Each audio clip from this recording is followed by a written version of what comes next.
Hello, आदाब, नमस्ते। मैं सुमैया समीम, सरकारी विद्यालय की विद्यालय अध्यापिका। मैं जब सरकारी स्कूल में नियुक्त हुई थी, प्रतिनियुक्त की गई थी, जब वहां मुझे अपॉइंट किया गया था, तो वहां मैंने एक चीज देखा, नोटिस किया कि जो सरकारी विद्यालय के बच्चे हैं उनमें क्या कहते हैं, स्किल्स की कमी नहीं है। सिर्फ ये है कि उनको वैसा डायरेक्शन इन्वायरमेंट नहीं दिया जाता है कि वो अपने स्किल्स को और ज्यादा इनहेंस कर पाए। तो जब मुझे ये पता चला कि विशेष खगड़िया नाम से यहाँ डिजिटल क्लास चलाई जा रही है खगड़िया में, तो वहाँ के टीम मेंबर से कांटेक्ट हुआ, उन्होंने मुझे यहाँ अपॉइंट किया। तो यहाँ जब अपॉइंट किया तो मुझे एक चीज फील हुआ कि जो चीजें मैं एक जगह रह के कुछ बच्चों को दे पा रही थी, एक स्कूल में रहने से क्या होता है कि हम लोग कुछ बच्चों को, सीमित बच्चे होते हैं, 40 हैं, 50 हैं, 100, 200 बच्चे हैं, उनको दे पाती हूँ कोई चीज। तो जब ये डिजिटल माध्यम से हम लोग यहाँ से अगर कोई चीज दे रहे हैं, ये प्रसारण कहाँ होता है? पूरे खगड़िया में होता है, पूरे खगड़िया जिला में होता है। तो जो चीज थोड़े बच्चों के लिए था, यहाँ से पूरे खगड़िया जिला के बच्चों के लिए हुआ।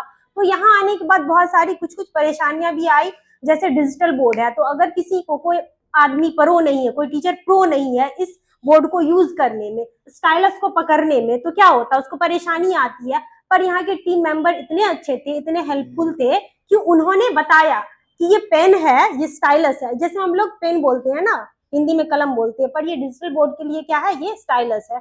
इसको कैसे यूज करना है, किस तरीके से हम लोग यूज करेंगे। इतना ही नहीं, कैसे पीपीटी कैसे बनाना है, हम लोग एनिमेशन के थ्रू कैसे बच्चों को कोई चीज सिखा सकते हैं, कैसे हम लोग एक्टिविटी बहुत अच्छा बना सकते हैं। मेन क्या होता है, बच्चों को पढ़ाना हर टीचर को आता है, पर जो टीचर बच्चों को इंगेज करके रख पाते हैं अपने क्लास में पूरे 45 मिनट्स तक, उनको हम लोग क्या सैल्यूट करते हैं। क्यों? स्किल्स तो सबके पास है ना, मेरे पास नॉलेज बहुत है, अगर बच्चों को हम डिलीवर नहीं कर पाए तो क्या ये किसी काम का होगा? नहीं होगा। इसीलिए यहाँ आने के बाद इतना हेल्प मिला कि कैसे डिलीवर करना है, बच्चों को कैसे सिखाना है। और जैसे प्रॉब्लम तो बहुत सारी होती है कि ऑफलाइन में हम लोग क्या होता है कि बच्चे सामने बैठे हैं, उनसे डायरेक्ट कांटेक्ट होता है। ऑनलाइन में क्या होता है, हम लोग एक कैमरा के थ्रू बच्चों से इंटरेक्ट करते हैं, तो सामने तो बच्चे दिख नहीं रहे होते हैं, फिर भी हम लोगों को अपना इंटरेक्शन ऐसा बना के रखना पड़ता है कि बच्चे आप लोगों को देख रहे हैं। वो कैसे पता चलता है? बच्चे जब कमेंट सेक्शन में कमेंट करते हैं कि मैम ये चीज नहीं समझ में आया, वो चीज नहीं समझ में आया, उन चीजों को हम लोग बताते हैं, तो पता चलता है कि हाँ बच्चे सीख रहे हैं। और बहुत सारे ऐसे स्कूल हैं जहाँ कैमरा अवेलेबल है, वो कैमरा भी ऑन करते हैं, बच्चे हमें देख पाते हैं, हम भी बच्चों को देख पाते हैं, तो क्लास सेटिस्फैक्ट्री वाली होती है कि बच्चे भी संतुष्ट हैं, हम भी संतुष्ट हैं। तो बहुत सारी चीजें हमने सीखी है, और अगर यहाँ रहेंगे हम लोग और जुड़े रहेंगे, आप भी जुड़े रहिएगा, बहुत कुछ सीखिएगा।